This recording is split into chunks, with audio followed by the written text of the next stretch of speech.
Hi Fam Bam, welcome to the Simplified series, and this is actually the Beyond Minimalism series as well. Today we're going to be talking about how minimalism actually improves by a lot your job and work situation.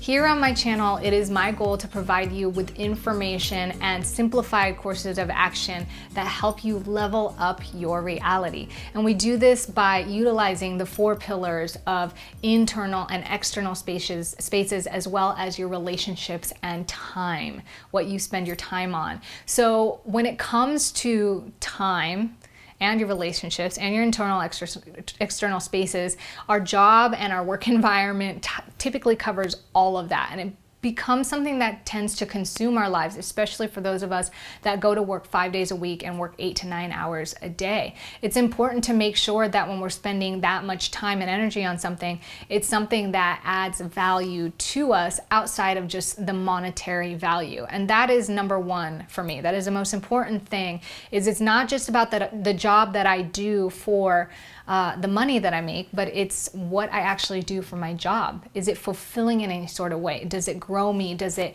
contribute and add value to me? And that in anything I do has always been the number one most important driving or deciding factor in what I do for work and my job. And obviously minimalism, by simply asking the question, does this add value in my life, helps contribute to the awareness of that and to the actions that it takes to actually seek that particular situation or circumstance in your work environment. The second way that minimalism improves my work and my job is to identify and hone in on the value that I add, the skills that I can improve on and acquire and continue to grow myself in. It's amazing because everything that I've done for work in the past has contributed to everything that I excel and succeed in today. Nothing has gone to waste. Even experiences or jobs or things that I didn't like so much, as long as I had that perspective, what can I learn? How can I improve? How can I hone in on a skill? And to be able to identify that by asking, I've been able to take certain aspects of every experience in my life, be it in job or in life, and apply that to my current skills and circumstance today. And that's such a beautiful thing to be able to have, because really the school of life is one of our greatest teachers, and life lessons are everywhere in the work environment. We're kind of forced to collaborate and to navigate through a group of people within one entity that we may or may not be completely passionate or completely aware of, what's going on aside from our own jobs, but we get to do this together as one piece of a big moving part. And if you're interested in business or marketing or communications or sales or retail or any of those things, you can get that experience right at your job. You can get taught by having a hands-on paid experience rather than just trying to figure it out online or asking somebody what their opinion is. It is a very great way to learn, is to work. But if you're not doing something that you love, number one, or something that adds more to you other than just providing you money, then it makes it very difficult to see the value in that. But I will say that you can see value in anything and everything, in my opinion. And it doesn't mean that means you should stay at your current circumstance if it's depleting you of value, like perhaps making you work long hours at night or being surrounded by negative people, just because it makes you the money. So the third thing is in being able to identify what adds value monetarily to you. This means identifying what is actually making you the money.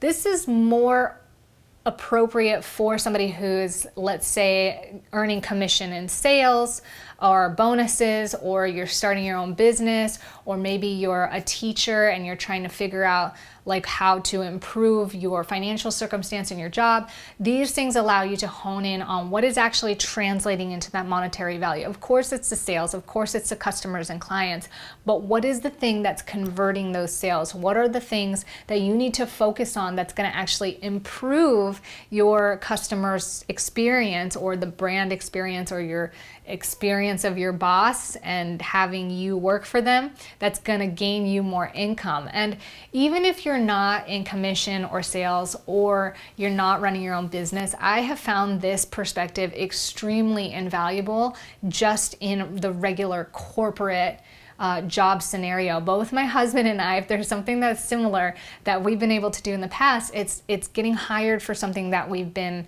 not really experienced or skilled at, but because we take the time to really identify what makes us invaluable, we've moved from lower ranks to upper ranks really quickly. From busboy to manager, from hostess to trainer, from intern to sales. And it's been an amazing thing to see how when you can identify what adds value to your company, to your boss, employer, that you can actually improve your financial circumstance and or learn how to do it for yourself. So the next thing that minimalism can do to help improve your work and job is to help provide time efficiency. And this does incorporate a lot more in not just awareness of your job. For example, I mean, there's so many. Me as an employer, I get to see how people manage their time.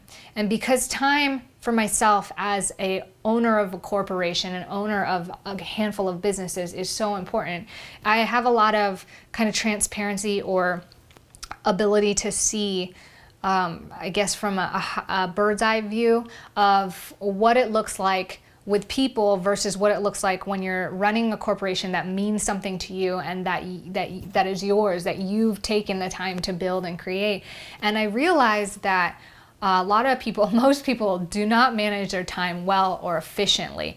And I've seen people who have the opportunity to make more money within our company not level up or, get further because they do the minimum of what it takes to just do their job and make their money.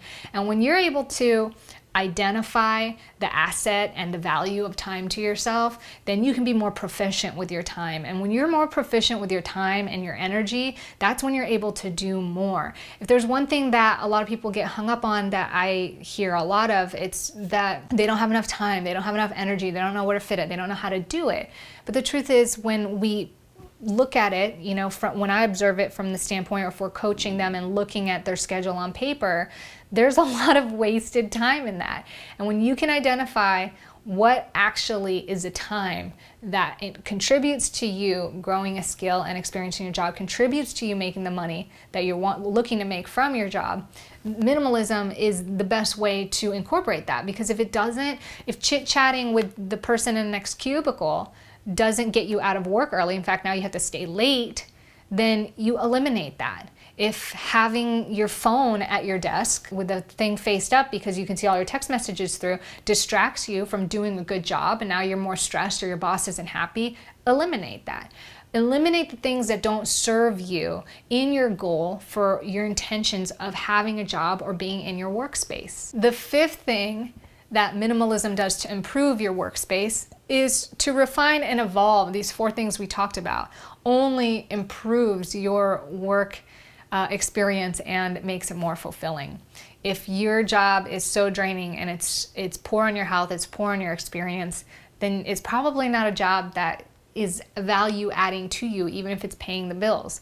So you're able to stop, dissect, reflect, be aware, and take action towards the things that actually do add value to your life, the things that level up your reality, improve your situation, improve you as a human being, so that you can turn around and improve and make a positive impact on others and the things that you're doing around you. Next, you're able to give back and support your fellow team members, your company, your employer, yourself, if you end up going down the road of actually creating a job and a business for yourself, which many of us are now interested in doing. When you take the time to add value to yourself, you generate so much value that it's a surplus or sort of an overflow, whether you're creating jobs for people, supporting the people around you, or distributing content like this that actually helps improve or give information that adds value to other people's lives. It goes back to number 5. You refine and evolve and it becomes more fulfilling, but now you're also able to give back. So it's not just monetary value. It's a give back because you've been able to take. And when you have an exchange that's symbiotic, there's something about our minds, the way that we evolved as human beings, as communal human beings, as emotional human beings, relationship-based beings.